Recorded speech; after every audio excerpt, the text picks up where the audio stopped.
Hello everyone, मैं हूं अद्वी और आप देख रहे हैं अद्वी मैथ्स ऑरा। इस चैनल पर हम यूपी बोर्ड के लिए मैथ्स के हर चैप्टर को बिल्कुल इजी लैंग्वेज में समझाएंगे। आज से हम स्टार्ट कर रहे हैं क्लास 10th मैथ का फर्स्ट चैप्टर जो कि है रियल नंबर्स। तो चलिए बिना टाइम वेस्ट किए शुरू करते हैं एक्सरसाइज 1.1 का क्वेश्चन नंबर 1।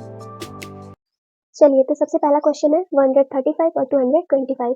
तो इन दोनों नंबर में से सबसे पहले ये चेक करें कि बड़ा कौन सा है, 225 या 135। तो हमें दिख रहा है कि 225 क्या है, सबसे ग्रेटर है यानी कि सबसे बड़ा है। तो 225 को हम लोग रख लेंगे अंदर। जो भी नंबर इन दोनों में से बड़ा होगा उसको कहाँ रखेंगे, डिवाइड के अंदर रखेंगे, और जो छोटा वाला नंबर होगा उससे हम लोग उसको डिवाइड करेंगे। तो 135 से हो जाएगा डिवाइड, कितने टाइम्स में जाएगा, 1 टाइम्स में जाएगा। तो 135 1 जा 135। इसको सब्ट्रैक्ट करिए, 5 में से 5 किया 0, 12 में से 3 गया 9 और ये कैंसिल हो जाएगा। ठीक, अब फिर यहाँ पे क्या करेंगे, न्यू डिवाइड बनाएंगे। अब न्यू डिवाइड बनाने के बाद इसके अंदर किसको रखेंगे, तो 90 से पहले हम लोग यहाँ पे जिस नंबर से काट रहे थे, जिस नंबर से डिवाइड दे रहे थे, वो नंबर इसके अंदर जाएगा। ठीक, तो इसको रख देंगे इसके अंदर। 90 से 135 में कितने टाइम्स में डिवाइड जाएगा होगा, तो 1 टाइम्स में जाएगा। ठीक, 90 बन जा 90, इसको घटाएंगे कितना बचेगा 5 और यहाँ पे 4। अब फिर न्यू डिवाइड, अब कौन अंदर आएगा इसके, जी 90 आएगा। ठीक, तो 90 को रखेंगे। 45 टू जा कितना होता है 90, ये हो गया इससे पूरा पूरा कैंसल। अब जो कि जिस नंबर से ये पूरा पूरा कैंसिल आउट हुआ है वो नंबर इसका क्या है, एचसीएफ है। तो यहाँ पे लिख देंगे एचसीएफ इज इक्वल टू 45। ठीक, इस पूरे सवाल को हमें यूक्लिड विभाजन एल्गोरिथम के द्वारा शो करके दिखाना है। तो यहाँ पे लगाते हैं हम लोग यूक्लिड विभाजन एल्गोरिथम।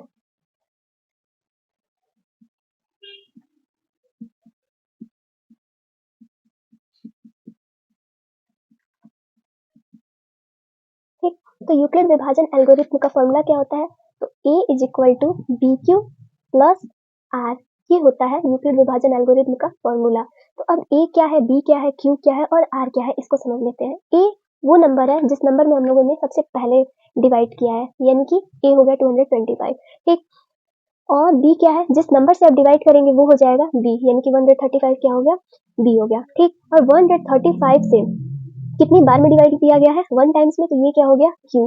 एंड जब 135 से 1 टाइम्स में डिवाइड दिया गया तो इससे रिमाइंडर हमें कितना बचा है 90, तो ये हो गया हमारा r। ठीक है, समझ में आ गया होगा।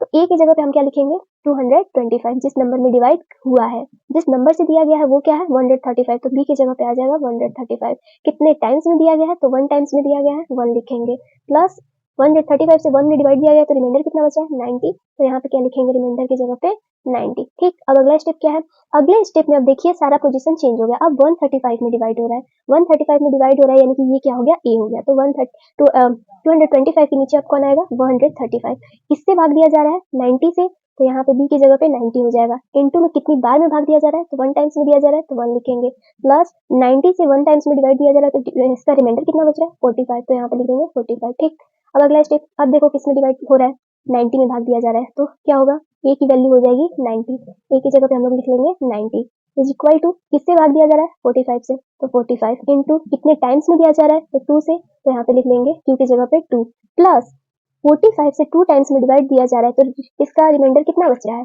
रिमाइंडर इसका बच रहा है 0। ठीक, तो यहीं पे ये यूक्लिड विभाजन एल्गोरिथम क्या होता है, खत्म होता है। इसी से हमें पता चल जाता है यहाँ पे कि HCF इज इक्वल टू कितना है 45। जब तक यहाँ पे रिमाइंडर 0 ना आ जाए तब तक ये प्रोसेस स्टेप बाय स्टेप आगे बढ़ता जाएगा। आई होप कि आप लोगों को ये क्वेश्चन समझ में आया होगा। चलते हैं हम लोग अगले क्वेश्चन पे।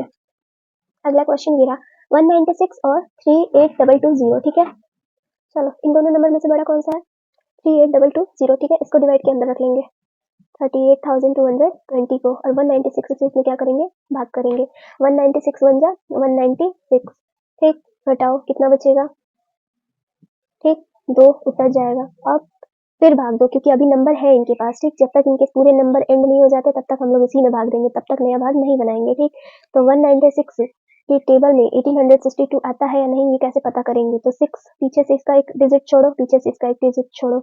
90 के टेबल में 186 से कम क्या आता है, 99 जा 171। ठीक, तो 19 के टेबल में तो 9 टाइम्स में इसको डिवाइड करके देखो क्या होता है, 9 6 जा 54 का 4 कैरी 5, 9 9 जा 81, 81 और 5 6, और ये हो गया 7।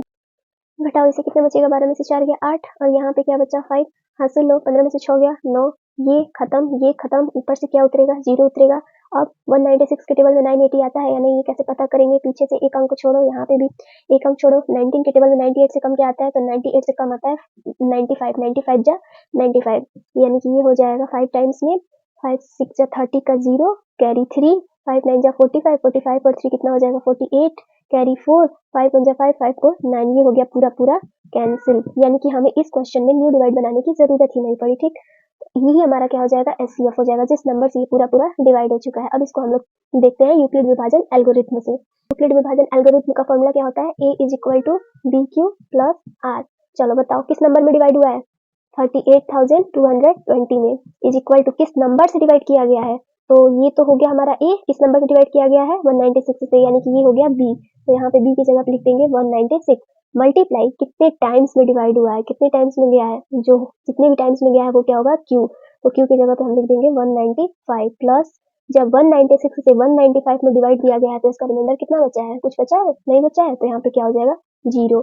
यानी कि जो हमारा यूक्लिड विभाजन एल्गोरिथम है, ये फर्स्ट स्टेप पे ही क्या हो जाता है? एंड हो जाता है। क्यों? क्योंकि इसका रिमाइंडर यही फर्स्ट लाइन में ही क्या आ गया? 0 आ गया। तो 0 आ गया, यानी कि इसका एचसीएफ क्या हो जाएगा? HCF is equal to 196। अब बढ़ते हैं थर्ड क्वेश्चन पे। चलिए, थर्ड क्वेश्चन क्या कह रहा है? 867 और 255, ठीक है। तो इसमें हम लोग को डिवाइड करना है, कौन सा नंबर बड़ा है? 867 बड़ा है, ठीक। 867 को हम लोग रखेंगे अंदर, 867, और किससे भाग देंगे?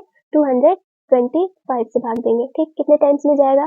तो इसके लिए हम लोग इसका लास्ट डिजिट छोड़ेंगे और इसका लास्ट डिजिट छोड़ेंगे। 25 के टेबल में 86 से कम क्या आता है?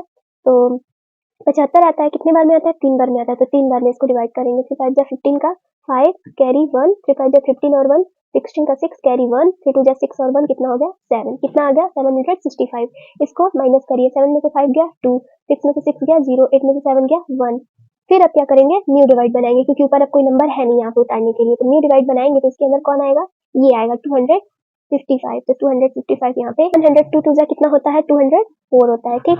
तो सबको पता है, इतना कैलकुलेशन करने की आवश्यकता है नहीं। तो 5 में से 4 घटाएंगे, कितना बचेगा? 1। यहाँ पे 5 और ये कैंसल। फिर न्यू डिवाइड बनाइए, और न्यू डिवाइड बनाने के बाद इसके अंदर कौन आएगा? 102 आएगा। तो 102 को इसके अंदर लिखते हैं, और 51 टू जा क्या होता है? 51 टू जा होता है 102। ये पूरा पूरा क्या हो गया? कैंसिल हो गया। यानी कि इसका एचसीएफ क्या आया? एचसीएफ इज इक्वल टू, जिस नंबर से ये पूरा पूरा डिविजिबल हुआ है, पूरा डिवाइड हुआ है, जिसका रिमाइंडर 0 आ गया, वही क्या है? इसका एचसीएफ। अब इसको निकालते हैं यूक्लिड विभाजन एल्गोरिथम के पे। तो सबसे पहले फॉर्मूला लिख लेते हैं। फॉर्मूला क्या होता है? A is equal to B Q plus में आर, ठीक। ये की जगह पे कौन आएगा? जिसमें भाग दिया गया है 867, ठीक। तो यहाँ पे हो गया ये ए। किससे भाग दिया गया है? 255 से, तो ये हो जाएगा बी। 255 को लिखेंगे हम बी के जगह पे। कितनी बार में भाग दिया गया है? कितनी बार में दिया गया है? तो 3 टाइम्स में। प्लस रिमाइंडर कितना बचा है?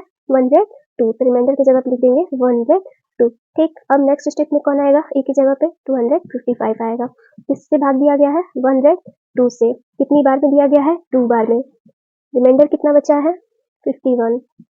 अब नेक्स्ट स्टेप 102 ए की जगह पे, बी की जगह पे कौन आएगा? 51। क्यों? क्योंकि इससे भाग दिया गया है।